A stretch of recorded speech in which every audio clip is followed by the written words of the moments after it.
Hello viewers, আসসালামু আলাইকুম। Welcome back to my channel.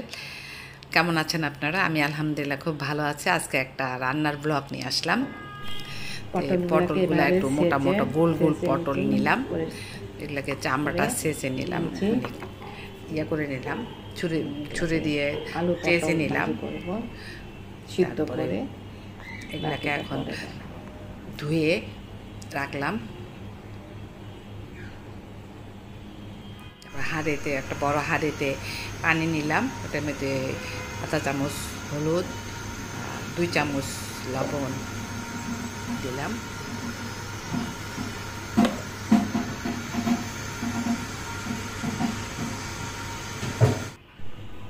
সিদ্ধ করে নিলাম, সিদ্ধ মানে বেশি না, জাস্ট 3-4 বলক আসার পরে নামাই ফেললাম, বেশি সিদ্ধ না। ঠান্ডা হতে দিলাম। এদিকে আমি আলু সিদ্ধ করে নিয়েছি, যেটার মধ্যে পেঁয়াজ বেরেস্তা,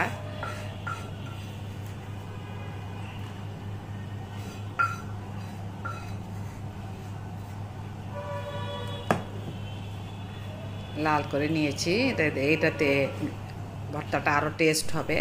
তো এখন মরিচটাকে তেলের ভিতরে টেলে নিয়েছি। তো এটা আমার হাত জ্বলবে, তো তাই আমার খালাকে দিয়ে আমি এই মরিচগুলোকে মাখায় নিচ্ছি আর কি। আলুর সাথে মাখায় নেবে আমার খালা। এখন আমি পটলের ভিতরে পুর দিব আলুর। এটা দেখেন, আমি চামচ দিয়ে আস্তে করে পটলের প্যাট থেকে বিচিগুলা ফেলে দিলাম। আস্তে করে দিলে উঠে চলে আসে, সেটা দিলাম।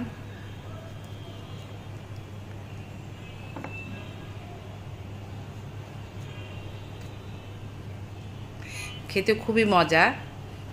আমি করেছিলাম আমার ওই দাওয়াতে সেদিন দেখায়নি, এটা আমি আলাদা রেসিপিটা রেখে দিয়েছিলাম। তো এটা সবাই খুব পছন্দ করেছে।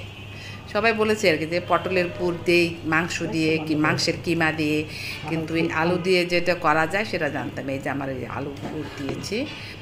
এখন এগুলাকে ডিম ফিটাই নিয়ে ডিম দিয়ে ভাজব। পটলের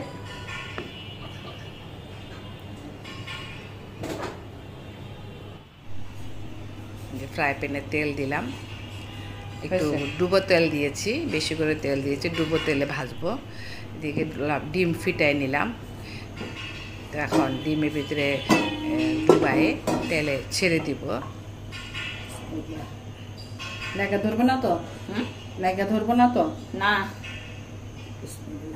আপনারা একদিন করে দেখেন, খুব মজা খেতে। পোলাও, তারপরে খিচুড়ি, ভাত খেতে ভালোই লাগে। সবাই সেদিন সবাই এটাই খুব খেয়েছে, এটা খুব প্রশংসা করেছে।